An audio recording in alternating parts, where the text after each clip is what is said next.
Between 1963 and 1965, Ian Brady and Myra Hindley embarked on a killing spree so brutal, it still sends shivers down the spine. But what drove this seemingly ordinary couple to murder 5 innocent children? Stay with us as we unravel the twisted minds behind the Moores murders. Welcome back to Bloodspot, where we explore the darkest corners of human nature through the lens of true crime. In today's deep dive, we unravel one of the most disturbing and sinister crime stories in British history, the Moores murders. Section 1, The Early Lives of Ian Brady and Myra Hindley.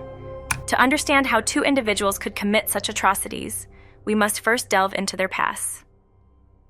Ian Brady was born Ian Duncan Stewart on January 2, 1938, in the Gorbals area of Glasgow. Raised by a single mother who struggled to provide for him, Brady was placed into foster care with a local family. From a young age, Brady exhibited disturbing tendencies, often torturing animals and engaging in criminal behavior. His fascination with violence grew as he got older, eventually leading to his obsession with Nazi ideologies and literature about cruelty. Myra Hindley's early life was equally troubled. Born on July 23, 1942, in Crumpsall, Manchester, Hindley grew up in a violent household dominated by an abusive, alcoholic father. He taught her to be tough, instilling in her a fight or suffer mentality that would later help her rationalize unspeakable acts. Her first taste of violence came at just 8 years old, when her father encouraged her to fight back against a boy who had scratched her face. Hindley won that fight, but something darker awakened inside her. As she matured, her fascination with power and control grew, and by the time she met Brady in 1961, she was ready to embrace the evil that would follow. Section 2, The Formation of a Deadly Duo. When Myra Hindley and Ian Brady crossed paths at Millward's Merchandising in Manchester, the chemistry between them was immediate.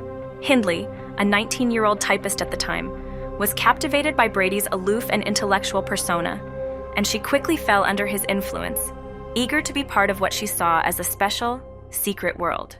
Brady's cold detachment from ordinary human emotions drew Hindley further into his orbit.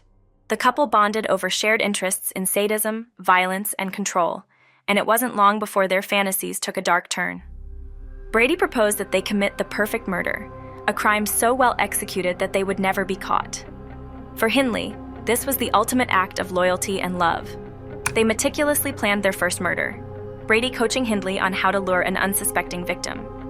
Hindley's role as the bait in their deadly game would become the hallmark of their future crimes.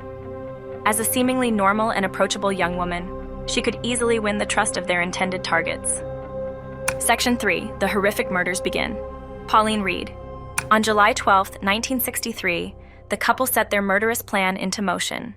Their first victim was 16-year-old Pauline Reed, a schoolmate of Hindley's younger sister.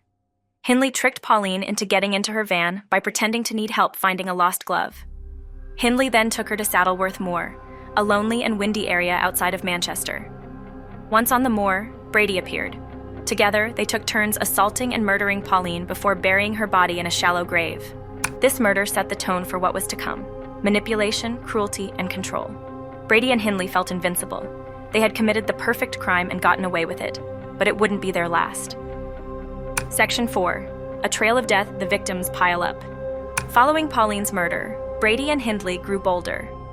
On November 23, 1963, they abducted 12-year-old John Kilbride from a local market.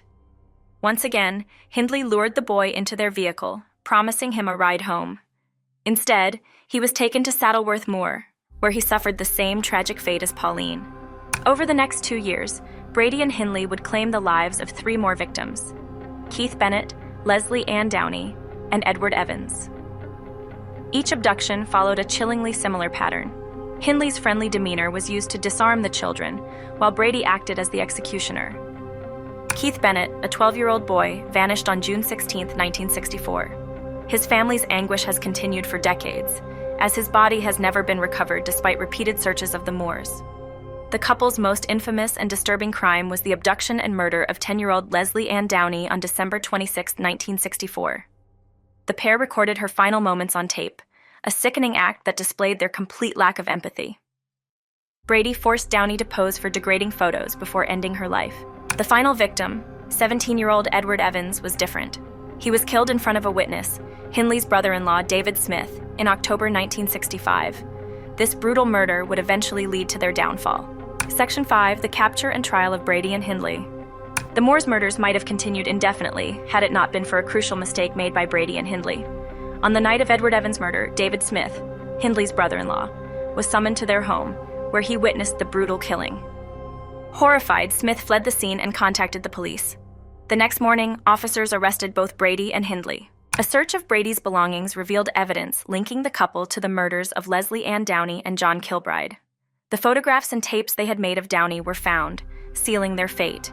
The public was horrified when these disturbing details emerged, and the press quickly dubbed Myra Hindley the most evil woman in Britain.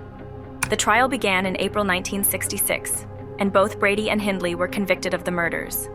Brady was found guilty of killing John Kilbride, Leslie Ann Downey, and Edward Evans, while Hindley was convicted for her role in the murders of Leslie Ann and Edward. The judge, Justice Fenton Atkinson, described them as two sadistic killers of the utmost depravity, and both were sentenced to life imprisonment. Section 6. The Aftermath and the Search for Keith Bennett. After their conviction, both Brady and Hindley spent the rest of their lives behind bars. Hindley initially maintained her innocence, but in 1987, she confessed to her role in the murders of Pauline Reed and Keith Bennett. She died in 2002 after spending 36 years in prison. Despite repeated claims that she had reformed, she was never released. Brady was diagnosed as a psychopath in 1985 and was confined to Ashworth Hospital, a high-security psychiatric facility. He died in 2017 after serving 51 years in prison. Brady never showed any remorse for his crimes, and his request for assisted suicide was repeatedly denied by the courts. The search for Keith Bennett's body continues to this day.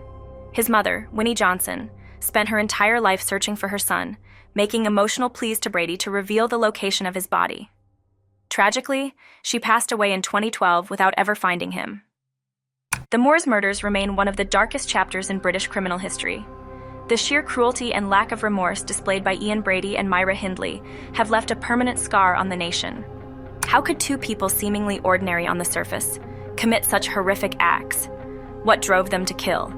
And could their actions have been prevented if their early warning signs had been recognized? Share your views in the comments below, and don't forget to subscribe to Bloodspot for more in-depth true crime stories.